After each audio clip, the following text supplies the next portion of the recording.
अगर आप अपनी कंपनी को छोड़ने के बाद ग्रेच्युटी पाने के हकदार हैं, तो हो सकता है कि आपको आने वाले समय में ज्यादा ग्रेच्युटी मिले।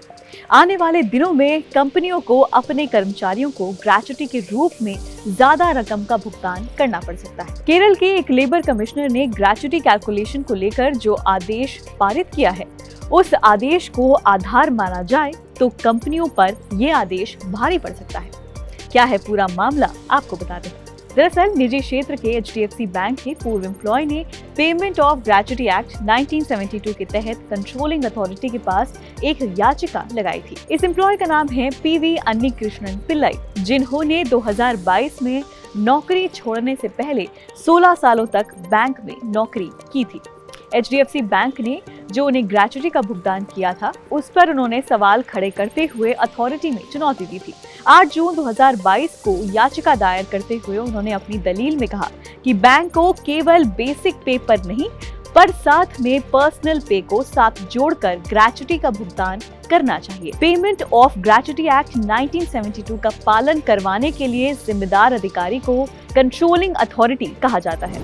अथॉरिटी का ऐतिहासिक आदेश। PV अन्नीकृष्णन पिल्लाई के इस दलील को स्वीकार करते हुए कंट्रोलिंग अथॉरिटी ने HDFC बैंक से उन्हें 7.22 लाख रुपए अतिरिक्त रकम के साथ 10% साधाकरण ब्याज का भुगतान भी करने को कहा है। ये 5,95,000 रुपए पूर्व में भुगतान किए गए ग्रेच्युटी की रकम के अतिरिक्त है, जो बैंक पहले ही भुगतान कर चुकी थी।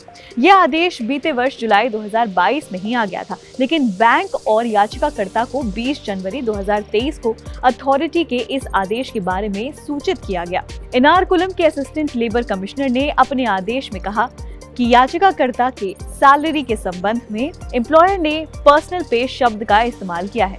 पर्सनल अलाउंस नहीं, दूसरे सैलरी के कंपोनेंट्स को अलाउंस कहा जाता है। इसीलिए पर्सनल पे की रकम को जोड़कर ग्रेच्युटी का भुगतान करना होगा। PV अन्नीकृष्णन पिल्लाई ने अपनी दलील में कहा कि पर्सनल पे उनके वेतन का हिस्सा है और ये अलाउंस नहीं है। कैसे कैलकुलेट होती है ग्रेच्युटी, ये भी आपको बता देते हैं। पेमेंट ऑफ ग्रेच्युटी एक्ट के मुताबिक ग्रेच्युटी के रकम को कैलकुलेट करने के लिए बेसिक पे के अलावा महंगाई भत्ता समेत सभी भत्तों को शामिल किया जाता है। हालांकि इसमें bonus, commission, house rent allowance, overtime wage और दूसरे अलाउंसेस शामिल नहीं होते हैं। जानकारों का मानना है कि उच्च अथॉरिटी से भी इस आदेश पर मुहर लग जाती है तो सभी कंपनियों को अपने कर्मचारियों को ज्यादा ग्रेच्युटी का भुगतान करना होगा।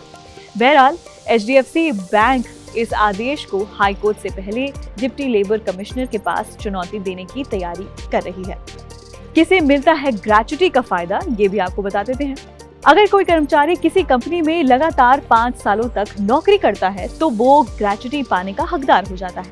नौकरी करने के आखिरी महीने के बेसिक वेतन और महंगाई भत्ते को जोड़कर जितनी रकम बनती है, उसे उस एम्प्लॉय के टोटल वेज से गुणा कर जितना रकम बनता है, उतना ग्रेच्युटी का भुगतान कंपनियों को कर्मचारियों को करना पड़ता है।